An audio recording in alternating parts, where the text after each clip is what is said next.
The popular girl at school got her period and stained her dress.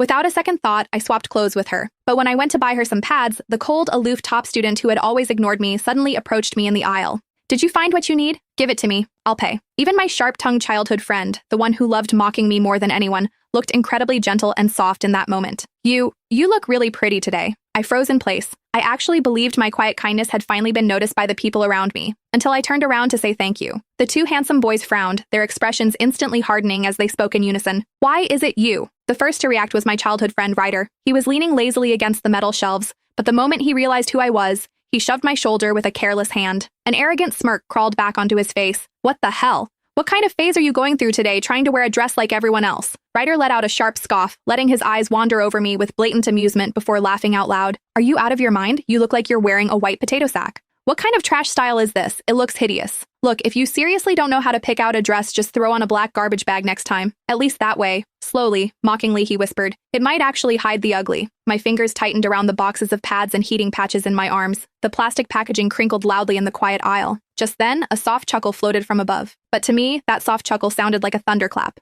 It came from Wood, the boy I had spent the last 3 months desperately trying to get to notice me. I lowered my eyes, biting my lip so hard it hurt. I forced myself not to scream at Ryder, terrified that if I lost my temper like I usually did, any tiny shred of respect Wood had for me would vanish forever. But my silence only made Ryder push harder. "Wow, look at our resident drama queen. What is wrong with you today? You're actually keeping your mouth shut?" He reached out, mockingly tapping his knuckles against my forehead. "Well, you don't have a fever." His eyes drifted downward, landing on the items clutched tightly against my chest. A slow, knowing smile spread across his face. "Oh, I get it. You're on your period. I almost forgot you're actually a girl.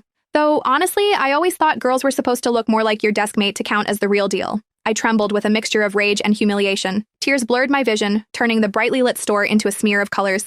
The only clear thing left was a pastel pink thermal flask suddenly thrust into my field of vision. I stared at the pale, elegant hand holding the flask. Slowly raising my head, I realized it belonged to Wood, the guy who usually treated me like I was invisible. I was too stunned to move. It took me several seconds of staring before I reached out and took the flask, my voice trembling. "Is this for me?" Wood looked down at me from his height. His eyes lingered on my red, tear-stained eyes for a fraction of a second. His throat bobbed. He looked away, his expression returning to its usual cold indifference. "Give it to Genevieve. Her cycle is coming up, and I know she gets bad cramps. Inside is—" "I'll give it to her," I interrupted, my heart sinking into my stomach. I clutched the flask and ran toward the registers like a coward trying to escape a battlefield. But as I stood in line to pay, I could still hear Ryder's lazy voice echoing from the back of the store, talking to Wood. "Seriously? Didn't she look ridiculous in that dress? You should have seen her when we did track together as kids. She ran like a burly lumberjack. I never thought I'd see the day Paige actually squeezed herself into a skirt." I didn't turn around to see if Wood was looking at me, but I heard his quiet, dismissive reply. "Yeah." I walked back to the classroom with my head down,